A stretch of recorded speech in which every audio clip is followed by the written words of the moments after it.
You might not be an A, but you are a B plus. Solid B plus.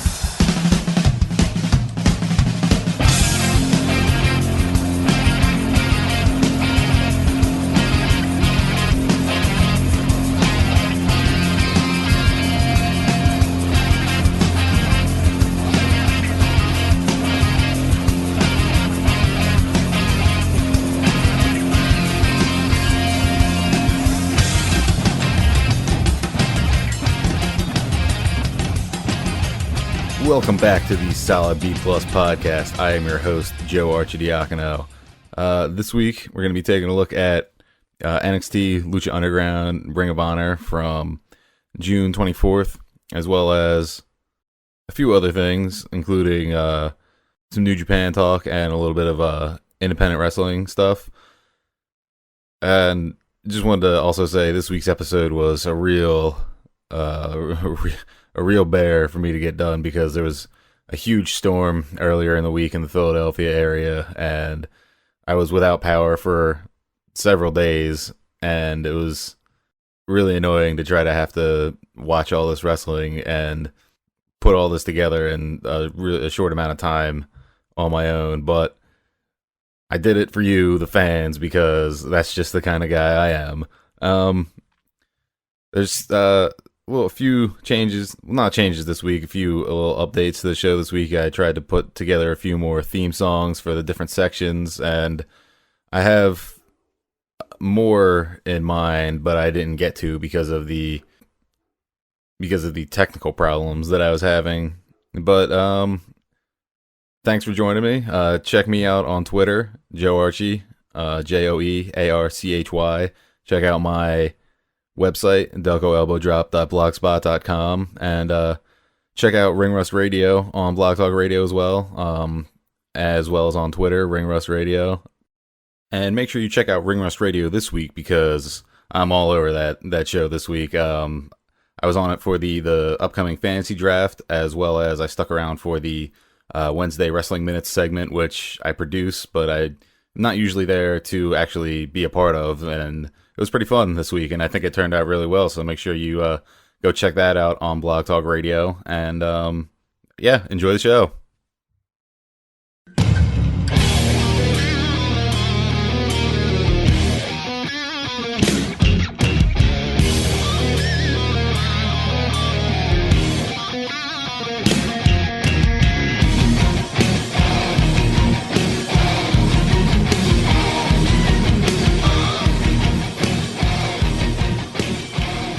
What's that you hear? That's right, new theme music for the NXT section. You might notice that as NXT's old theme music before they got rid of it and put in some generic sounding music of their own. NXT this week on June 24th opened with a 10-bell salute for Dusty Rhodes and Triple H saying some very kind words with the entire NXT roster on the stage. Everyone was clearly very sad and very moved by what he was saying, and I can't imagine what a lot of them are going through. I mean, Dusty was such a big part of all of their lives and such an integral role in mentoring, just all of the younger wrestlers down in NXT, and I mean, there's no way that they're ever going to be able to replace a talent like Dusty Rhodes, but with the amazing work that a lot of them are doing down there, it's a great way to honor his memory. Show opened with Hideo Itami in the ring addressing the NXT universe, but it wasn't long before Kevin Owens interrupts him. Itami was saying that he's going to challenge for the title once he's healthy again in about 4 to 6 months, and Owens says that he's delusional and stumbles over his words as he's saying delusional and turns it into a burn on Itami, saying that him stumbling over his words right there sounded like Itami trying to speak English, which was just shows how great Kevin Owens is on the mic, that he can botch in the middle of a promo and then turn it into something gold. Owens was saying that a lot of people have been blaming him for Itami's injury, but he maintains that he had nothing to do with it, which I don't know. I don't know how they're going to be going with that in the future.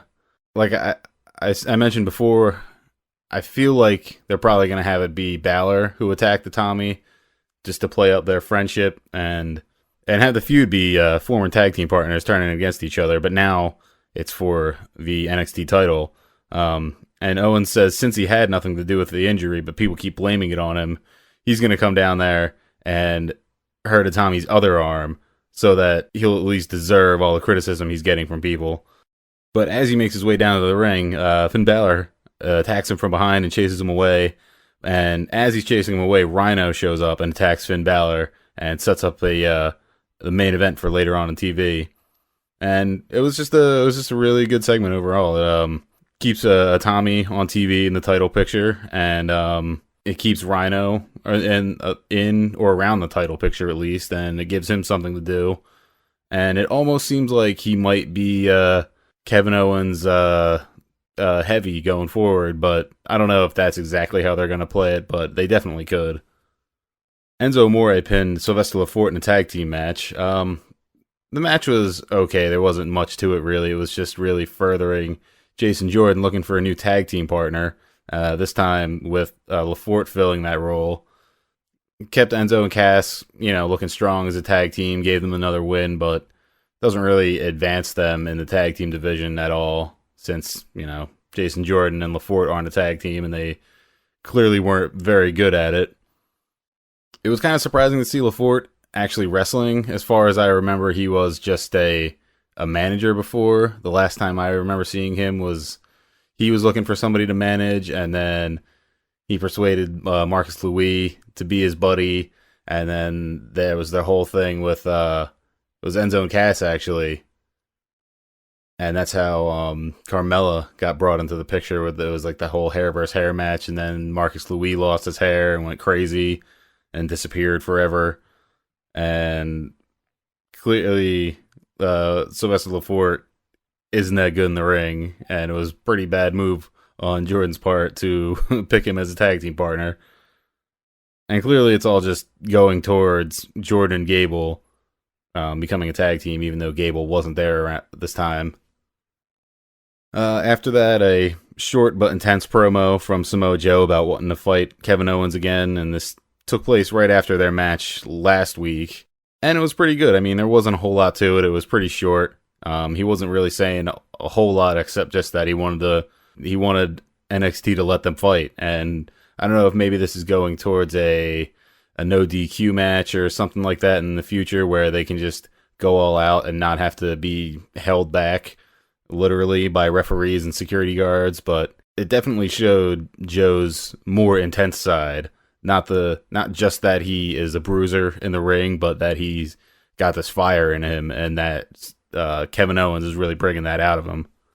Dana Brooke defeated Cassie in an okay match. Cassie's still looking really good in the ring.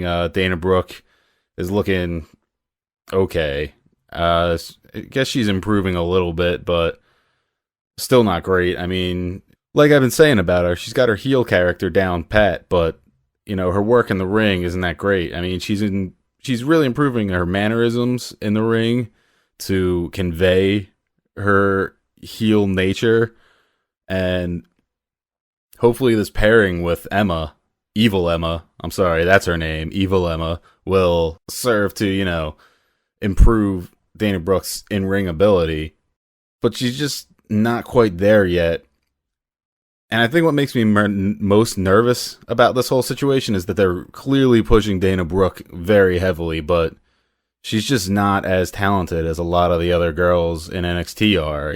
That there's so many other really talented female wrestlers down there, and they're pushing Dana Brooke basically just on her looks alone. And she's got a good character, but she doesn't have it in the ring yet to back it up.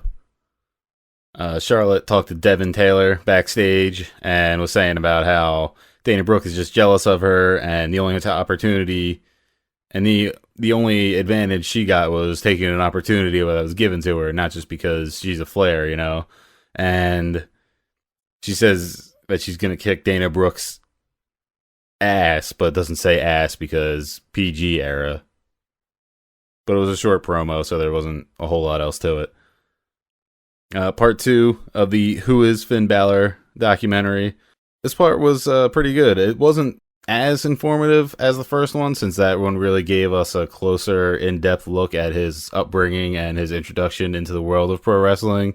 But this one was still pretty cool because it showed his friendship with Matt Bloom, aka Jason Albert, aka Prince Albert, aka Tensai, aka Giant Bernard, which was known as in New Japan, which was where they met and became friends. And it talked a lot about Balor's training in New Japan, about how he lived in the dojo and was a young boy there for a long time, and that term, and they kind of explained the term young boy and what that means in New Japan, which is basically, you're basically like a servant for the veterans. You live in the dojo, you clean it top to bottom every day, you cook all their meals, you do pretty much anything that the vets want you to do, and it's basically just like their version of paying your dues.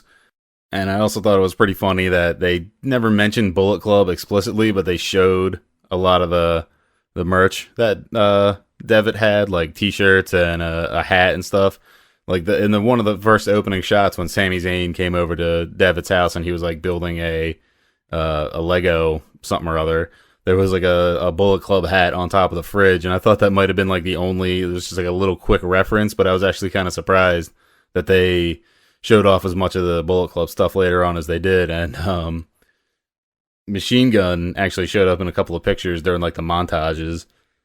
But then it went on to say how Bloom and Becky Lynch were saying that, you know, Devitt rose to basically the top of New Japan, and he was as famous as he could be over there, and there wasn't really a whole lot left for him to do besides come to WWE, which segued into the mention of part 3, which is next week, which is Devitt coming to WWE, which I thought this was only going to be a 2-parter. I was kind of surprised to see that it'd be a 3rd part, so I got to imagine that that's going to be the last part, is the 3rd part, now that he's getting to WWE, because I don't know what else they could really do with this series. After that, there was a short segment about William Regal apparently has ordered Bull Dempsey to get in better shape, and there was lots of Instagram pictures of Bull Dempsey just being fat all over the place, basically. There was just pictures of him like being asleep in the gym, and most of them were with his shirt like pulled up over his gut and like his gut sticking out, and him like eating food and sandwiches, and like there's just chips all over him all the time. Usually the NXT thing is that when you work with Regal, it used to be that like when you had a match against Regal, that was like your stepping stone to the main roster. So I really hope this isn't Dempsey's stepping stone to the main roster and taking this just out of shape fat guy lazy gimmick up to the main roster, because he'll just be a joke up there and nothing more ever, because he'll never ever live that down if he actually goes to the main roster with that gimmick. So I hope this is just something like funny for him to do for now, and then he gets to do something else serious and gets more of a big push before he goes to the main roster. Because if he goes to the main roster with the fat guy out of shape gimmick who's always got chips all over his shirt with his gut hanging out, man, that's just going to be like Eugene levels of bad. The Hype Bros, Mojo Rawley and Zack Ryder beat Angelo Dawkins and Sawyer Fulton. Not much of a match. Not really sure where this is all going. I don't know if it's just to restart Ryder's career, or maybe as a means to get Mojo to the main roster since he's working with a main roster guy. I mean, they have a decent chemistry, but like Mojo's still pretty bland in the ring. I mean, he's very athletic and he's got a lot of charisma. He's not really doing much with it, but I mean, all the parts are there. He just really hasn't put them together that well yet. After that, Eva Marie showed up in William Regal's office and was saying how she wants to be a wrestler and she needs to prove she wants to prove herself and be in NXT, but Regal was saying that her charms aren't going to work on him and she has to prove herself before she can just walk in and be a wrestler in NXT, which was kind of weird because he says that she can't just use her charms to get a match right away and she needs to prove herself, but isn't that kind of how she's gonna prove herself? By having a match? I don't know what else she could do to prove herself. And while Eva may have improved in the ring. I mean, it remains to be seen in an actual match because we haven't seen her wrestle in forever outside of, doing one-off moves on Instagram with Brian Kendrick. She definitely has not improved at all in terms of charisma. She has zero ability to convey emotions. Like, if she were reading all the lines that she had with Regal off of a cue card, it just couldn't have sounded worse. She just delivered. It was so flat. It doesn't sound like she cares at all. It just sounds like she's just like she memorized her lines and she's reading them. She's not putting any kind of effort or personality, or she doesn't sound interested in doing this at all. Just try. Just pretend like you're interested. That's what acting is. Just a little bit, and maybe people will like you and not just boo you immediately. And in the main event, Finn Balor defeated Rhino with a coup de grace. It was a pretty good match overall. It really told the story of Balor being able to handle himself against a larger, more powerful opponent. And Kevin Owens was on commentary for this whole match and doing a better job at commentating than Byron Saxton and Rich Brennan and Corey Graves combined. Towards the end, Kevin Owens tried to distract Finn Balor to help Rhino get the win, but Balor drop-kicked him away and then hit the coup de grace to win. And then, but literally, as the bell sounded, Owens was in the ring and attacking Balor, and Rhino was on top of him and helping Owens to beat him down, and then Samoa Joe showed up to chase them off. And it's really good because now it's like you got a lot of people in the title picture. It's not just like one person has the title and then somebody wins the number one contenders match and then you know that he's going to be the next guy. It's like now Finn Balor is the number one contender, but Samoa Joe's there as well. Rhino is right there too. And Hideo Itami has claimed that he's going to come after the title once he comes back. Sami Zayn's going to be coming after the title once he comes back. And I got to imagine even Tyler Breeze is going to want another title shot eventually, even though he hasn't been around in a while or really done much. But what this also showed me was that Rhino and Kevin Owens worked pretty well together, and I could really see Owens recruiting Rhino to be his heater, and it would really get him some heel heat, where the kind of heat where that Owens is a big tough guy and he can take care of himself, but he still has somebody fighting his battles for him just because he just doesn't want to, which is it's a really good heel gimmick. And that brings me to the end of the NXT segment, which means my favorite wrestling show of the week is coming up, Lucha Underground.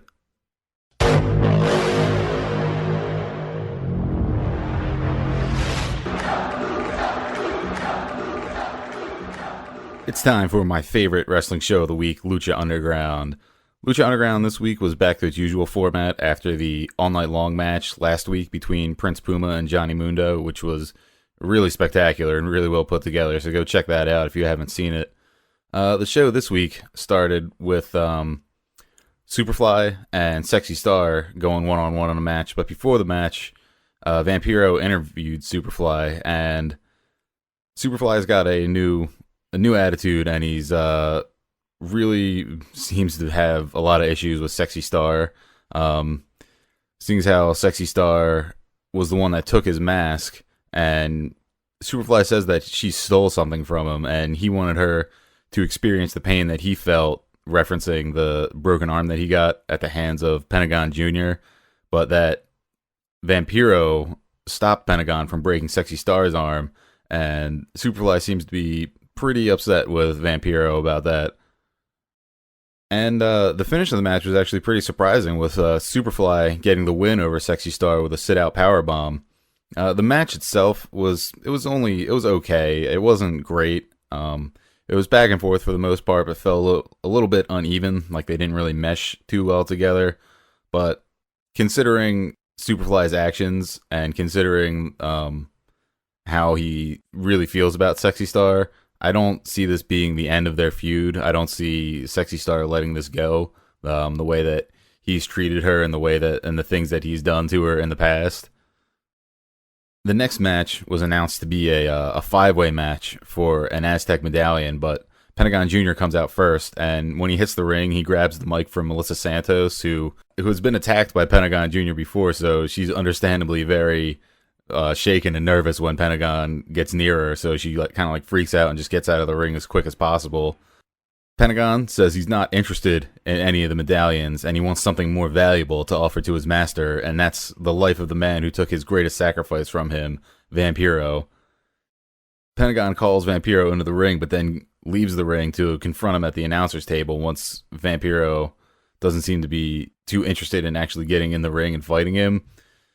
And so Pentagon gets all up in Vampiro's face, and Vampiro starts to unbutton his shirt like he wants to fight, but then Rick Knox gets between them and kind of breaks them up, and Pentagon walks away, turns his back on him and walks away, and Vampiro looks pretty upset about the whole thing. And it's not upset or worry that Pentagon is targeting him or coming after him, but it's almost like he wants to fight back against Pentagon, but he can't for some reason. He either can or he won't, and he just looks very shaken by the whole ordeal. And I don't know if this is leading to a match with Vampiro. I don't know if he really wrestles anymore, but Pentagon is definitely kind of obsessed with Vampiro right now, and he's not going to let this go anytime soon, it seems. The actual match itself was between Cage, the Mac, Marty the Moth, and Aerostar. And Aerostar got the win with a springboard splash onto Marty the Moth to win in a medallion. And this match it was really, really good. It was really fun. There was lots of big spots, and it really showcased just how talented each of these four guys are. And it also really let Marty shine a lot, and he hasn't done much in Lucha Underground yet. And I wasn't too high on him when he first showed up, but I thought that he really did well in this match, and he's got a really different personality and mannerisms than a lot of the other guys in Lucha Underground. He's a bit too goofy right now, and we'll have to see if he maybe turns that around and gets serious in the future to try to have some more success in Lucha Underground.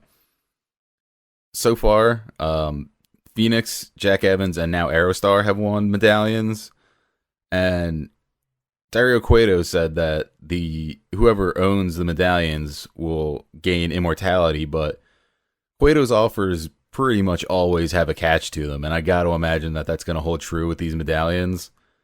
I'm not sure exactly what that catch will be, though. They haven't really alluded to anything yet. Maybe it'll be for a title shot, like they all come together to have a match for a Lucha Underground title shot, but it could be something more sinister. Maybe these matches are determining the strongest competitors, and only the strongest earn these medallions, but that it gets turned around on them, and that these are the strongest guys in Lucha Underground, and then they get sacrificed for their power to someone like Mil Muertes or maybe even Matanza. But they haven't really alluded to where this is all going or what these medallions could be used for in the future. And I don't think all 7 of them will be given out by Ultima Lucha. Maybe they will if they do a medallion match a week until then. But whatever happens, I'm definitely really intrigued by the possibility that these medallions hold in the future for the winners of each of them. In the back, in the locker room, the Trios champs, Ivelisse, Son of Havoc, and Angelico are training, and Katrina comes out of nowhere and confronts them, and she says that sooner or later, death will come for all of them, and she summons the Disciples of Death, who attack them and just leave them lying on the floor, and then she walks out with Mil Muertes, and this is definitely all leading up to a Trios title match between the Disciples of Death and Ivelisse, Havoc, and Angelico. I got to imagine that the Disciples of Death are going to take the belts. I really don't want them to, because I really like Ivelisse, Havoc, and Angelico as champions, and I hope that doesn't signal the end of them as a team, but it should still be a really good match whenever it happens, probably at Ultima Lucha, I would imagine. It seems like this is all leading up to Katrina, Mil, and the Disciples of Death basically just having all the power over Lucha Underground. I'll be pretty surprised if it doesn't lead up to that, considering just how strongly everybody in that little faction is being pushed right now. And in the main event, Mil Muertes took on Drago for a shot at Prince Puma at Ultima Lucha, and Mil Muertes pretty much easily defeated Drago with a flatliner. Ever since Mil has come back from the Grave Consequences match that he had with Phoenix, he's just been unstoppable. The dude is just steamrolling through every single one of his opponents, and they've built Drago up to look really strong. He's a really good competitor. He fought his way back into the temple after being banished, and then Mil just dealt with him with ease. He didn't even look like he was struggling to take him out at all. But it could also be attributed to the fact that before the match, Hernandez attacked Drago with a belt and beat him down pretty severely and choked him out with it, and I was kind of surprised that Drago was even still able to compete after that. But he got back to his feet and he told the ref that he was able to go. But even considering all that, even if he was at 100%, I don't think he'd be able to do anything to the force of nature that Mil Muertes has become. And I got to imagine going forward that Hernandez and Drago are going to have some issues. Well, especially that Drago is going to have some issues with Hernandez. And after Mil picked up the victory and the number one contendership, Prince Puma and Conan appeared at the top of the steps, and they had a little stare down, and Prince Puma seemed like he wanted to head down the steps and get into the ring with Mil right then and there, but Conan kind of held him back a little bit. That match should be really good. I'm pretty sure, I don't remember 100% if these guys have met before. I think they have, and I mean, the combination of Prince Puma's high-flying ability and Mil Muertes' like unbelievable strength, they should really be able to put on something special at Ultima Lucha. And as great of a champion as Prince Puma has been, I really would be really surprised if Mil Muertes doesn't win. I mean, they've just been booking him to look like an absolute monster, and I don't know anybody in Lucha Underground can really stop him at this point. And that brings me to the end of the Lucha Underground section, and to the newest addition to the Wednesday Night War that's been brewing, Ring of Honor.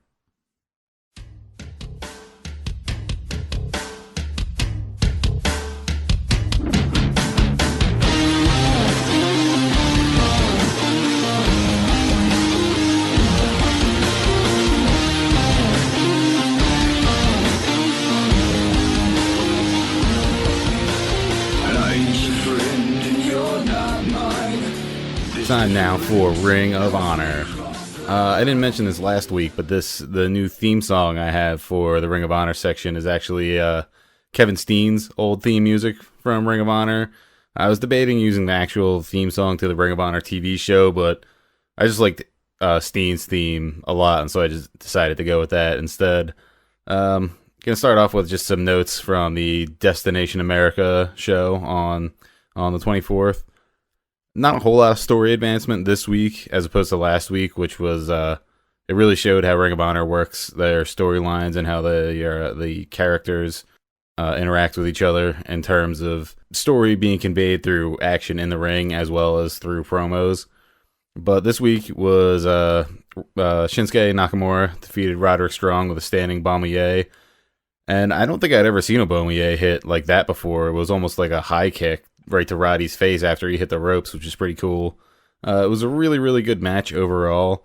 I feel like Roddy versus Tanahashi from War of the Worlds Night 2 was a little better. I don't know if I'm just saying that because I was there and I saw it live and I got to see the whole thing instead of seeing the majority of it, since they probably couldn't show the whole Roddy Shinsuke match on TV. It was still really good overall, though, and if they ever release these shows on DVD, I'm definitely going to pick them up just to see all these matches in their entirety. Next, Michael Elgin defeated Ghetto. It was a pretty good match. It was basically just Michael Elgin being the powerhouse and Ghetto having no recourse against the size and strength of Michael Elgin. I also think this might be helping set up Elgin's run in the G1. I don't really know if Ring of Honor is going to play that up at all. They definitely should. They haven't yet, but they definitely should. And the main event, Bullet Club, AJ Styles and the Young Bucks defeated Okada and RPG Vice, and it was just a really awesome match from everyone involved. It continues the Chaos Bullet Club War on American soil. Machine Gun and Doc Gallows were there too, so they were outnumbering Chaos, though I don't recall them really having too big of a participation in this match, but it was just there to show that Bullet Club always has strength in numbers, and they're never going to let themselves be outnumbered by anybody, especially Chaos, which is their number one rivals in New Japan. And the finishing sequence of this match was just absolutely out of control. It was a spike hollow point from AJ Styles, which is like he sets up for a Styles clash, but then just like drops down into a pile driver. And the Young Bucks, I think they like springboard off the ropes and spiked them down. And this was all on Trent Beretta. And then AJ handed off Beretta to Matt Jackson, and they did a Melter driver onto him. And then they handed him back to AJ Styles, and they super kicked Beretta in the face, and then AJ dropped him down with a Styles Clash, which was just really cool to see. Just how fluid and how awesome these guys all work together. And this wasn't a part of the TV show, but I just wanted to make a note of it anyway. I saw on Twitter Steve Corino was answering some fan questions and saying that he brought up a really interesting note, which is that Jay Lethal is apparently going to be defending the TV title and the world title separately. And while it sounds interesting at first hearing, I don't necessarily know if I like that decision. It essentially means that he's going to have to drop the TV title to somebody eventually, and that person will have beaten the world champ. And so at the same time, they will have won TV title, but because they've beaten the world champ, they've almost immediately outgrown the TV title. You know, it's like when you have the TV title, you're basically like mid-card. Like, you should be able to be competing with other guys on the mid-card, but that, you know, the world title and competitors who are going for the world title are sort of outside of your experience level. Or so they're really going to have to walk a fine line to get the TV title off of him, have him still look like a heel. And I say that because if somebody interferes to cause Lethal to lose the TV title to somebody so that he would still look strong, he wouldn't exactly be looking like the heel in the situation, even though he is. And so they're really going to have to do a lot of work to get the belt off of him, have him look like a heel, but still have him look strong, while also making the TV title winner look strong, but not necessarily strong enough to be the world champion or world championship material. I don't know how they're going to do it. Like I mentioned before, I thought that they might just have Lethal drop the title to Dijak, just give it to him, and have Jay Diesel kind of help Dijak retain it. You know, even though he's facing guys that should probably beat him. But it doesn't seem like they're going that route, and I don't exactly know how they're going to play this going forward.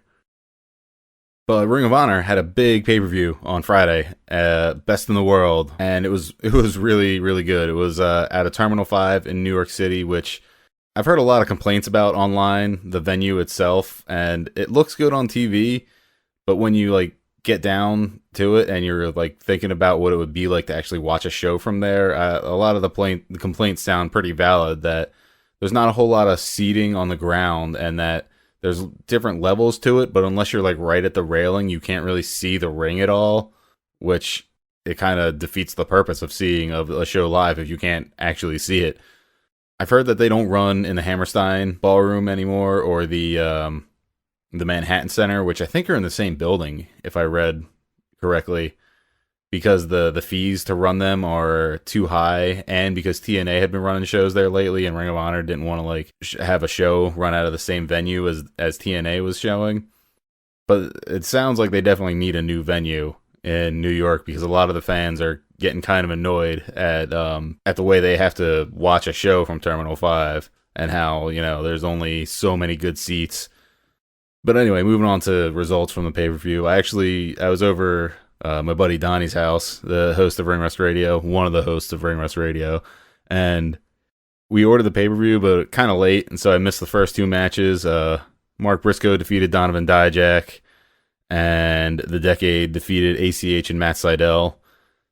I mean, I really like the team of ACH and Matt Sydal. They have really good chemistry. They did really well against Tanahashi and Naito last week on TV, but they haven't really been winning much, which is really unfortunate, because they're both they're both really good workers, and they're both really, really entertaining, but it just doesn't seem like it's amounting to anything, unfortunately. The first match I did see was Dalton Castle defeating Silas Young, and it was a really good match. It was a really good contrast of styles, because Silas Young is kind of like just an old school hard ass. He calls himself the last real man, whereas Dalton Castle is just really flamboyant and eccentric and just out there. Afterwards, Silas Young attacked one of Dalton Castle's boys, basically setting up a feud going forward. And a feud between these guys would be really great, and it should really, really be something to see, because they're both really solid guys. They've both been around a long time, but they haven't really had a chance to shine on a big stage like Ring of Honor before. So I'm looking for big things out of this feud and from both Dalton Castle and Silas Young going forward. War Machine defeated CNC Wrestle Factory, and it was basically just to further Cedric Alexander's heel turn. And it seems to have some levels to his heelishness, because he doesn't seem to be going full heel just yet, because he had the chance to attack Caprice Coleman at the end of it, but didn't. I don't know why. I mean, I guess they're just slow playing it a little bit. Maybe they're going to feud going forward, even though Alexander's still going to be feuding with Moose going forward. So, I don't know. It seemed like Coleman was trying to talk some sense into him, and maybe trying to save him from his evil ways in the future, which I got to imagine will probably have Cedric turn on Coleman eventually, but I mean, that remains to be seen. Roderick Strong defeated Moose, and Michael Elgin become the number one contender. I wasn't expecting that at all. I really thought that Moose was going to be the number one contender coming out of this, but I'm not mad about it. I'm definitely not.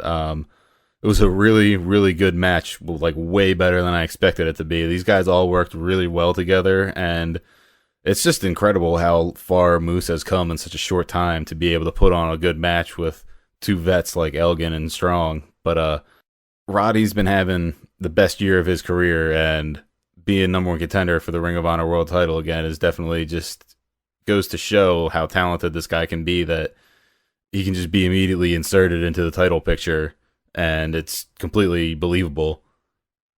A big story coming out of this match was that Moose once again refused to cheat at the behest of Veda Scott, which led Veda to turn on Moose and join up with Cedric Alexander, and they left together. And it seems like Stokely Hathaway is siding with Moose in all this. I really like Veda as a heel manager. I mean, she can be really annoying and get a lot of heat through her actions and the things that she says, and she's really showing a more devious side, and Cedric Alexander is definitely not shy about exploiting or utilizing that, so it's going to be interesting to see where this goes in the future. Bullet Club defeated the Kingdom in a 6-man tag match, was just phenomenal. I mean, Bullet Club got their win back after they lost to the Kingdom in Philadelphia. It was a little spotty down the stretch, but it was still, and I mean spotty as in just, spots one after another, not spotty as in not good. But it was still a really great match overall. And I think the Kingdom might be part of Chaos now.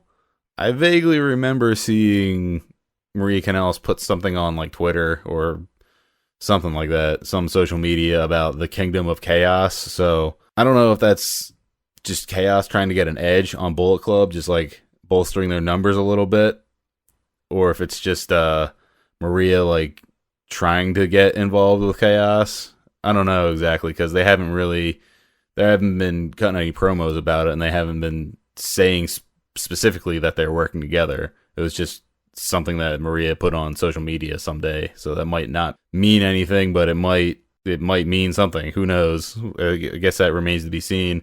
I gotta imagine that'll probably be played up more strongly in New Japan than in Ring of Honor, considering that the Bullet Club and Chaos the feud between these groups is more based in New Japan than in Ring of Honor. It just kind of spilled over into Ring of Honor a little bit. The Addiction retained their tag team titles against Red Dragon, and Chris Sabin showed up to help, and it was all legal because it was a no DQ match. I really like the Addiction as heels. I can't wait to see who challenges them next. I've been pulling for War Machine, if you've been listening, because I really like War Machine, and I think they work really well together, and they just have this aura that's undeniable. And as good as Red Dragon is, I'm also really excited for a singles run for Kyle O'Reilly and Bobby Fish, which I got to imagine is coming. They haven't played it up at all, and they still are going to be teaming going forward, which I'll get to in a little bit. But if I'm not mistaken, I think Kyle O'Reilly gets a world title shot coming up. It might be a TV title shot. I'm not sure. But I know that he made Jay Lethal tap in a tag team match that they had. It was sometime in the past month or two. I can't remember exactly when it was or like what episode of TV it was. But I know that it happened. And I know that I heard Nigel say at some point that Kyle O'Reilly gets a title shot in the future, which maybe that causes some tension between him and Fish that he's getting a title shot. Though, if they do that, it would be kind of weird because Bobby Fish got a title shot at War of the Worlds against Jay Briscoe, and Kyle O'Reilly didn't seem to care about that, or at least they didn't cut any promos about it anyway. And in the main event, Jay Lethal became the new Ring of Honor World Champion, defeating Jay Briscoe in just a stellar match. It was one of the best matches I've seen in a long time. It built really well. There was lots of great action. It made Jay Lethal look really strong, especially considering that, I mean, Jay Briscoe was just a really solid worker, and he hadn't been pinned in a really long time. And he's just got this really badass personality and is really good in the ring, too. And with Truth Martini and Donovan Dijak and Jay Lethal behind him, I mean, sky's the limit for Jay Lethal in Ring of Honor. I'm not sure where the Briscoes go now. I gotta imagine they'll probably keep feuding with House of Truth after this, but I don't see Briscoe getting his title back, and I don't see them really getting the upper hand on the House of Truth at all in this. And after that, I don't really know what's in store for the Briscoes. Maybe going back to tagging, but like they've done that for so long, and they've had more reigns as the Ring of Honor World Tag Team Champions than anybody else in the history of the company. So there's not really much else left for them to do in terms of being a tag team. And considering Jay's 2 world title runs now and his unpinned streak, there's not a whole lot left for him to do in terms of a singles career either. So it's going to be interesting to see what the Briscoes end up doing after they're done with the House of Truth and Jay Lethal. And the next big event for Ring of Honor is going to be Death Before Dishonor 13 on July 24th in Baltimore, Maryland. Jay Lethal defends against Roderick Strong, which should just be an awesome match. I obviously don't think that Jay Lethal's going to lose the title in his very first defense against Roderick Strong, but against a competitor like Mr. ROH, it's going to be a really good match, and it's going to make Jay Lethal look like an even stronger champion. The Addiction defends the Ring of Honor World Tag Team Championships against War Machine, Red Dragon, and The Kingdom in a 4-corner survival match. And that's going to be pretty out of control. I don't know who's going to be representing The Kingdom. It's probably going to be Taven and Bennett, considering that they're currently the IWGP Heavyweight Tag Team Champions. I'd really like to see Adam Cole get in the mix somehow, though he's much better off as a singles wrestler than being mixed up in a tag team right now. If I had to guess, the Addiction will probably retain. The War Machine will probably be made to look strong and look like their number one competition coming out of this. It'll probably also be the beginning of the end of Red Dragon. I know I keep saying this, and it's not that I want them to break up. They're a really good team, and I really like both of them. But I also really want Kyle O'Reilly to have a singles run. And, I mean, Bobby Fish could easily have a singles run, too. And they could have really awesome matches against each other. But I just don't know. I don't know what's going to happen between them. And I don't know who is going to be the face or the heel coming out of it. I got to imagine that it's probably going to be O'Reilly is going to be the good guy coming out of it. And Bobby Fish will probably take on the heel role just because Kyle O'Reilly, he seems like he works face a little bit better. It seems like he works that underdog kind of like Daniel Bryan role. At least he did that really well in PWG when he was the heavyweight champion.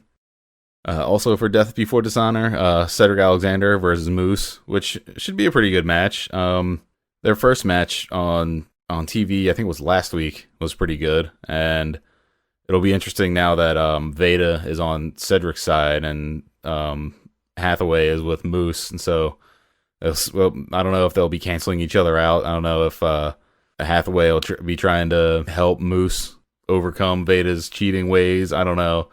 it should be cool to see regardless. Maybe Caprice Coleman even gets involved. Who knows? I doubt that'll happen. That'll probably come later on where Coleman tries to help Cedric stop being such a heel, but I'm not even too sure that that'll ever happen.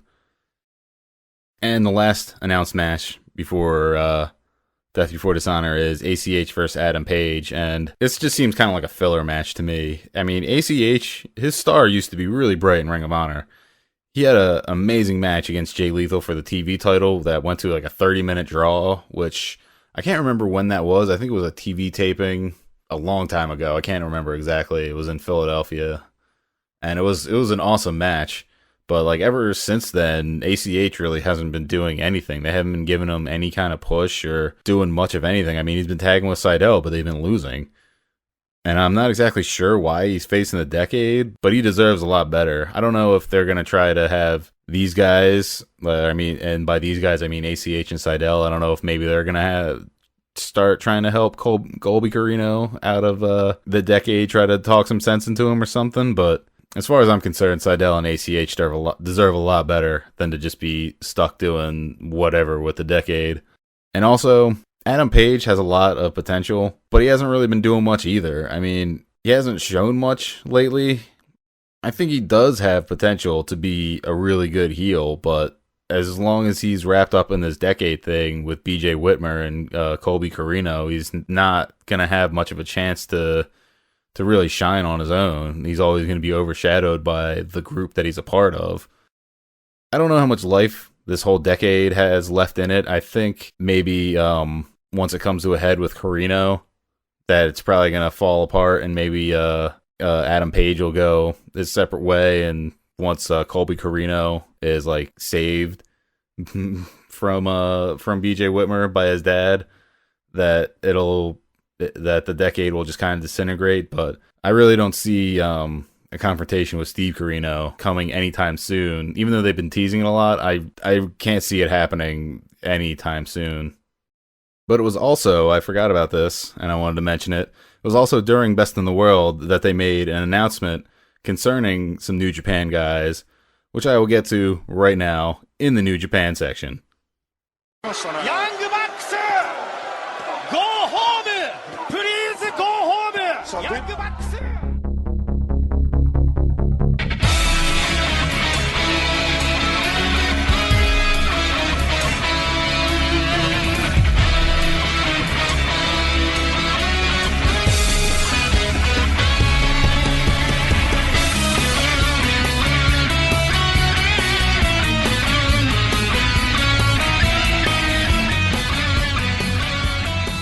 That's right, folks. More new theme music. I'm always trying to update the show, trying to make it sound a little bit better, try to put some new tweaks on it. And this theme music starts off with my favorite New Japan commentary line about Young Bucks Go Home, and it leads into the theme music for my favorite wrestler in the world, Shinsuke Nakamura. And speaking of Shinsuke, it was during the Best in the World pay-per-view that Ring of Honor announced that a few New Japan guys are coming back to America for 2 shows in August. Shinsuke, Okada, and Kushida are coming to the 2300 Arena in Philadelphia on August 21st, and to a Brooklyn show on August 22nd, not 27th.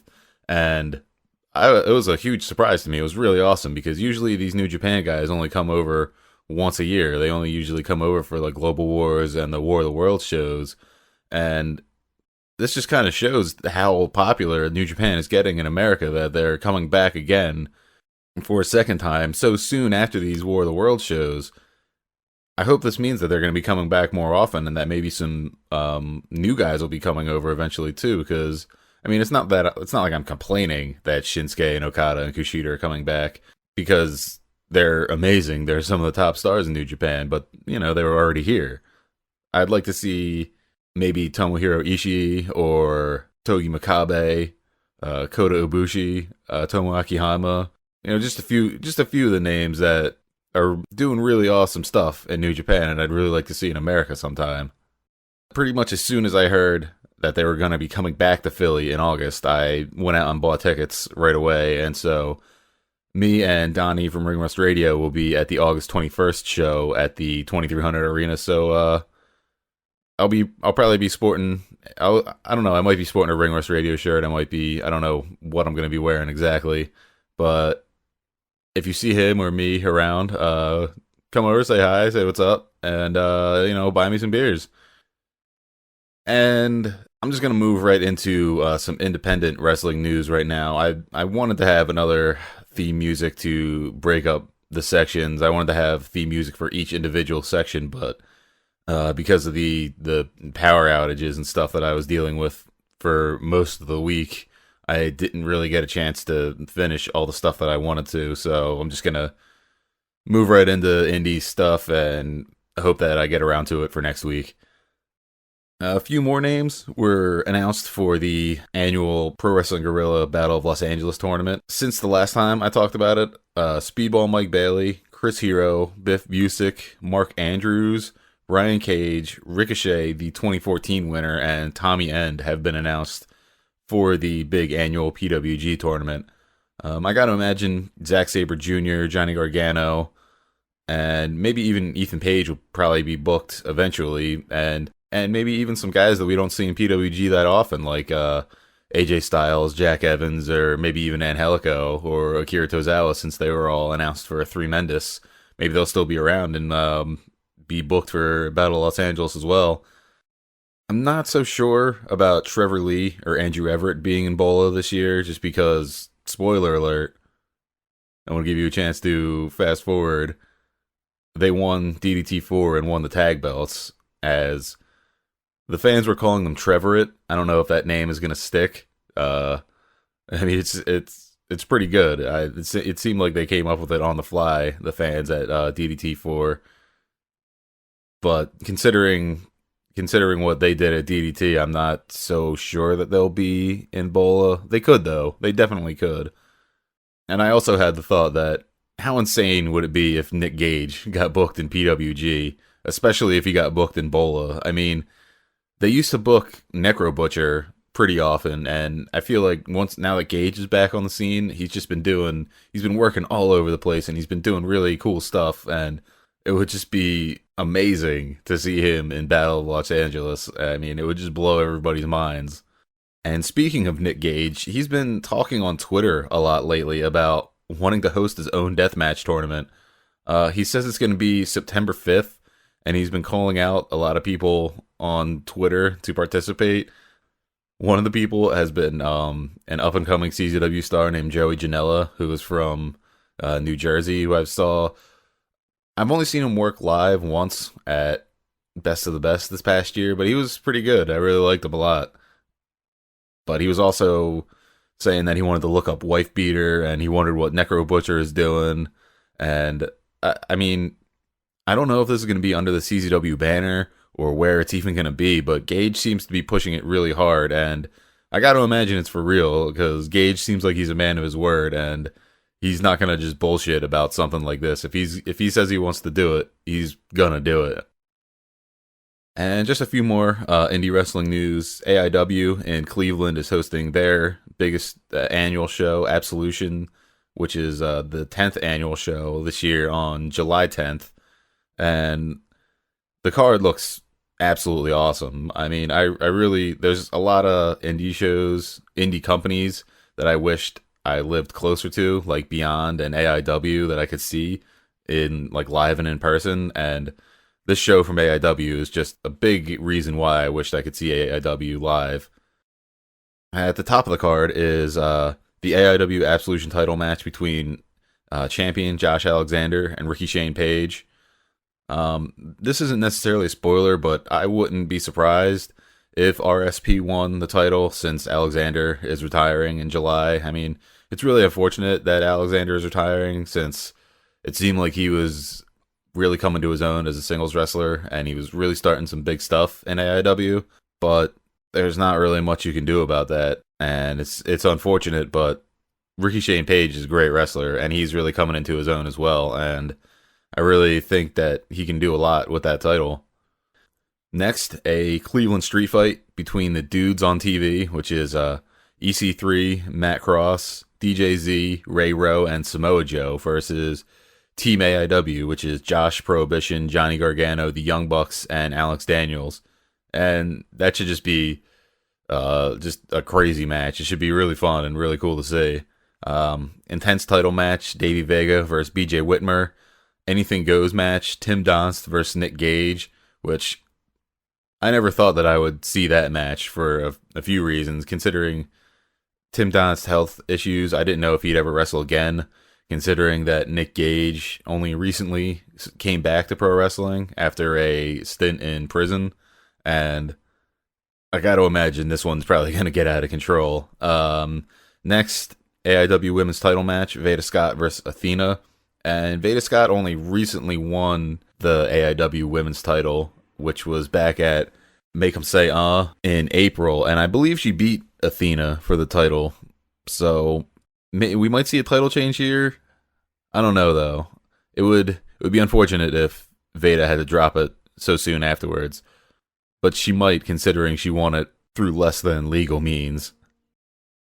Next, an I Quit match between Eddie Kingston and Ethan Page. Following that, an AIW Tag Team title match, To Infinity and Beyond, who I think are the champions, which is Colin Delaney and Cheech taking on Hot Sauce Entertainment, which is Tracy Williams and Tyson Dukes. After that, a six-pack scramble, Chris Sabin versus Tyler Thomas versus Candice LeRae versus Cedric Alexander versus Flip Kendrick versus Lewis Linden. And these six-pack scrambles are a trademark of AIW, and they're always really fun, and it's really cool that Candice LeRae has been in, I think, a few of them now. I'm not positive. Silesia Sparks used to be a big part of AIW, and she had taken part in a few of these too. And I really hope she gets back into America sometime soon, because it's just she was really starting to come up in indie wrestling, and it really kind of sucks that she got banned from America basically because she was trying to cross the border without, I don't know exactly why, so I'm not going to speculate or talk about why. All I know is that she's not going to be back in America for a while. But I'm getting off on a tangent here. Final two matches, the Iron Curtain versus Joshua Singh, Kaplan, Frankie Flynn, and Brian Carson. And the Iron Curtain is like a heel group, and it's led by Gregory Iron. I'm not sure who else is in it, so moving on. And the final announcement for Absolution 10 is that Vader is going to be there. I don't know if he's going to be wrestling, or if he's just going to make an appearance, or if he's just maybe going to take part in an angle of some sort, but it's pretty awesome that Vader is still around, and now he's trying to get into stuff on the indie scene. And if you check out my site, delcoelbowdrop.blogspot.com, there's info about other upcoming shows, Evolve 45 and 46 on July 10th and 11th, AAW Pro on July 17th, and House of Hardcore 9 on July 18th. Those shows should all be pretty good. I can't remember off the top of my head the cards for those, but if you head over to my website, you can check them all out and check out where they are. I believe Evolve is in Tampa, AAW Pro is in Chicago, and House of Hardcore 9 is taking place in Toronto. Which brings me to the end of my Solid B Plus podcast. So just wanted to say thanks for listening. Stay tuned for more. I'm going to try to get these out regularly. This one was a little bit of a bear to do because of all the problems I was having with power outages after a huge storm in the Philadelphia area earlier this week. But yeah, thanks for listening. Keep on listening. Check me out on Twitter at Joe Archie. Check out my website, delcoelbowdrop.blogspot.com, and keep supporting indie wrestling. With the air that's in my mind and in my soul,